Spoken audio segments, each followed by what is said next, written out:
Antique restorer Elena Vasquez first encountered the grandfather clock on a gray October morning in 1994. When she arrived at the Morrison estate to assess items for auction following the elderly collector's passing.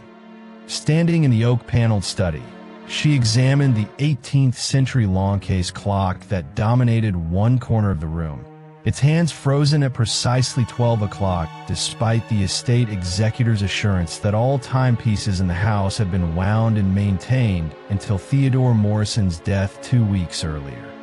The clock was a masterpiece of colonial American craftsmanship, featuring a mahogany case with intricate brass fittings and a painted dial bearing the maker's signature, Samuel Chen, Philadelphia, 1789. The pendulum hung motionless behind beveled glass, and the weights remained suspended at their lowest position, suggesting the mechanism had ceased functioning at the exact moment its hands reached midnight. Elena had restored dozens of period timepieces during her 15 years specializing in colonial furniture. But she had never encountered a clock that radiated the profound sense of unease that seemed to emanate from this particular piece.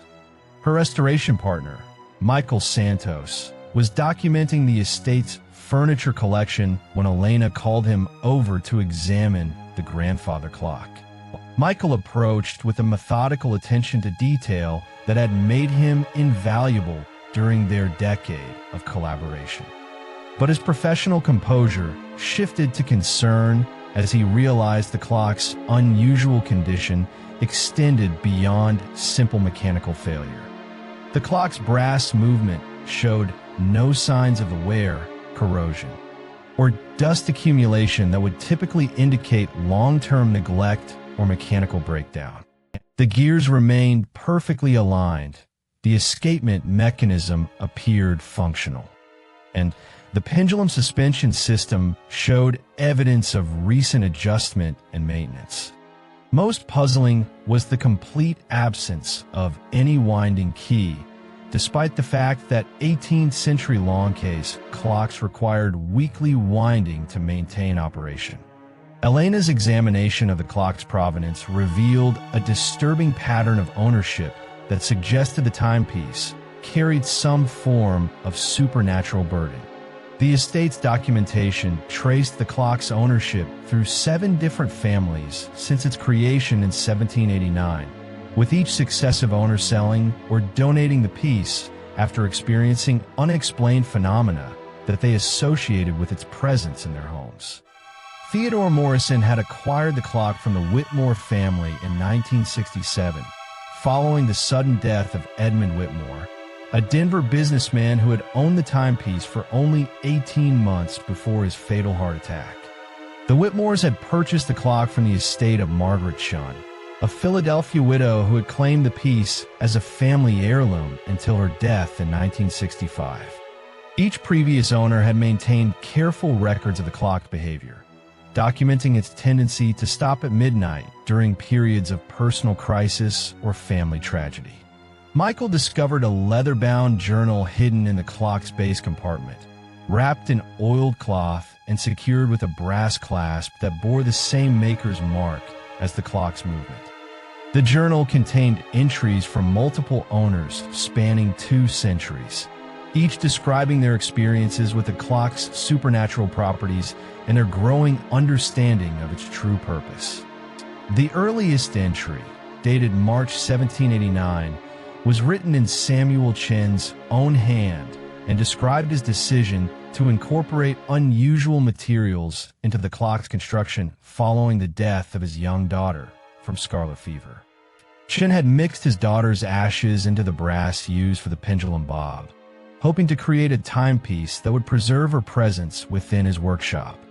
The ritual had worked beyond his expectations, creating a clock that became sensitive to the approach of death and would cease functioning whenever mortality threatened those within its vicinity.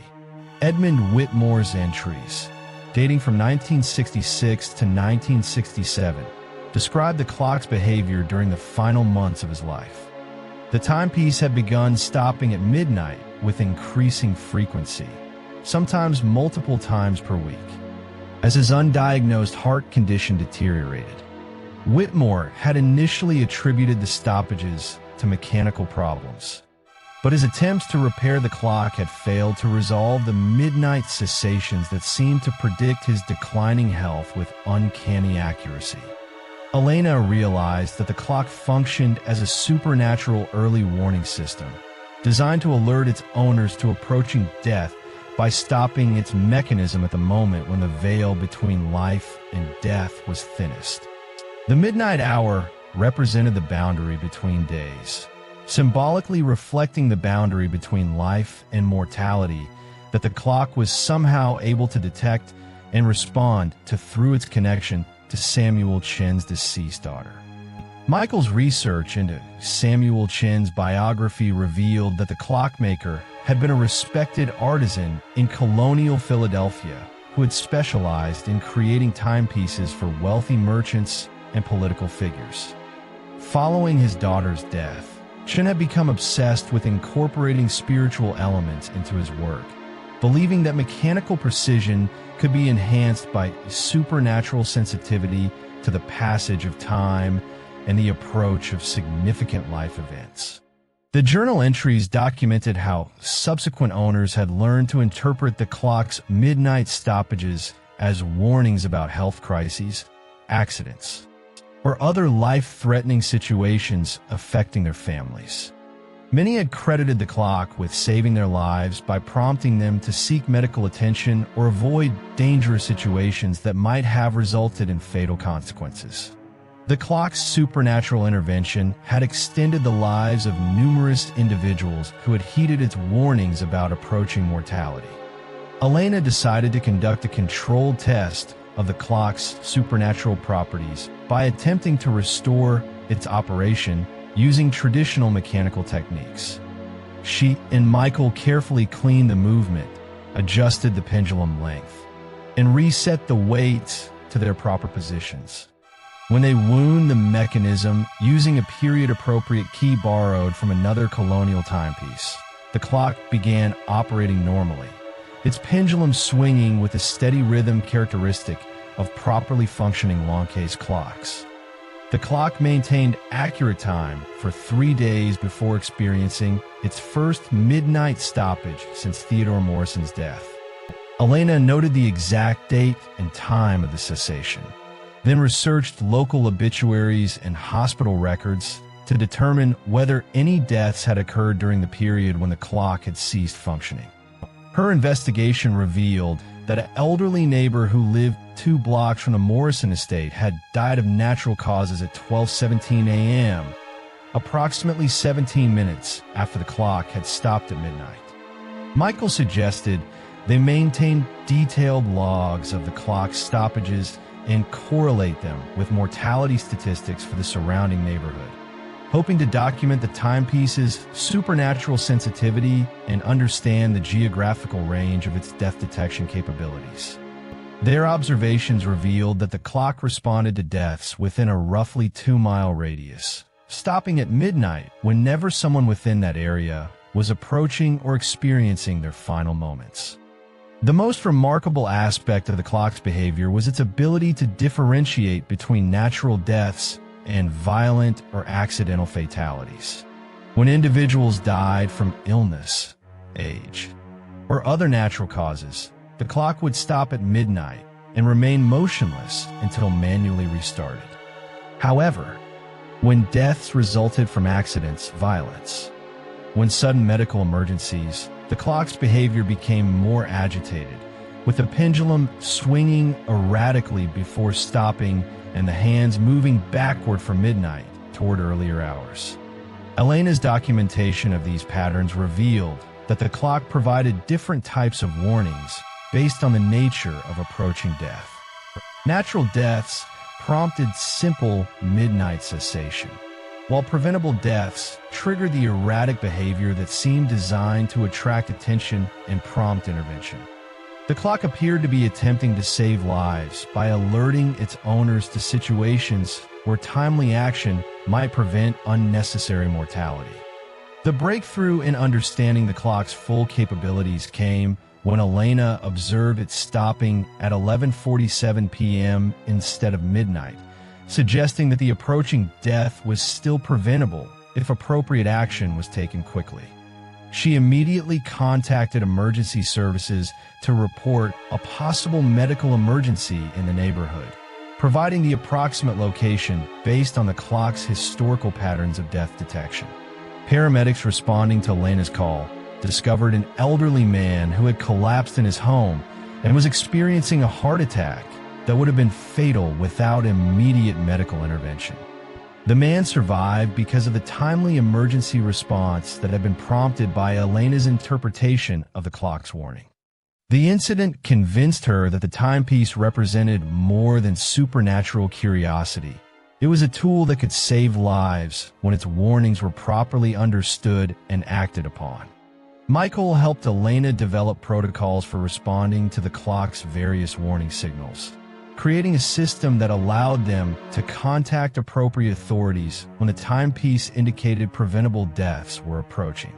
They established relationships with local emergency services, explaining their role as neighborhood watch coordinators who had developed sensitivity to patterns that might indicate medical emergencies or safety hazards.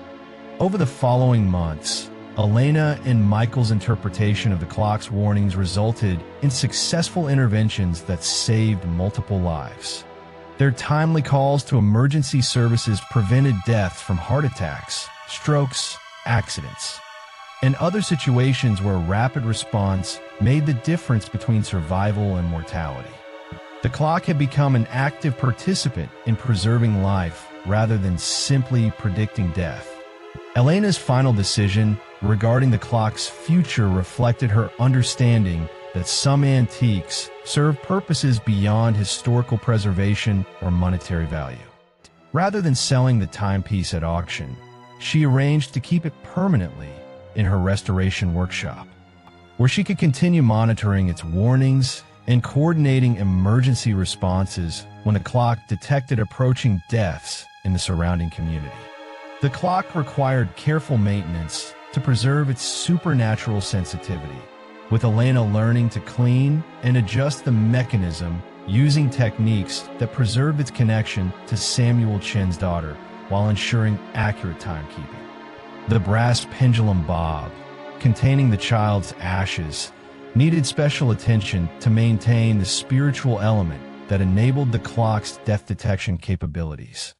Michael documented their experiences with the clock in a detailed journal that would guide future caretakers in understanding and responding to its supernatural warnings.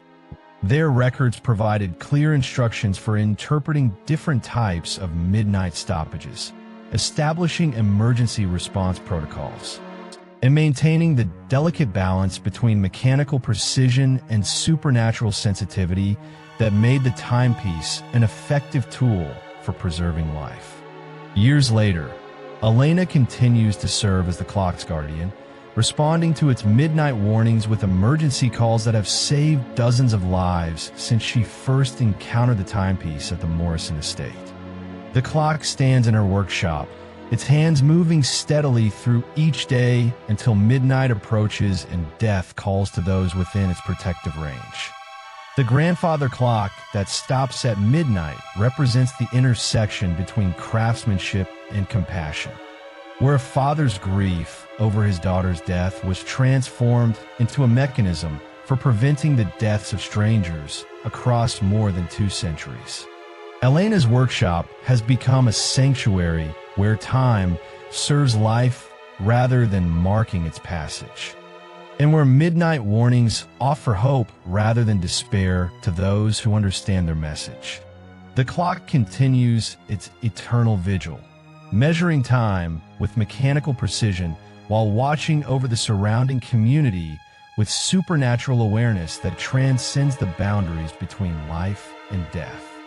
It stands as testament to the truth that some creations are born from love so profound that they continue serving others long after their creators have joined the daughter, whose presence gave the timepiece its extraordinary purpose.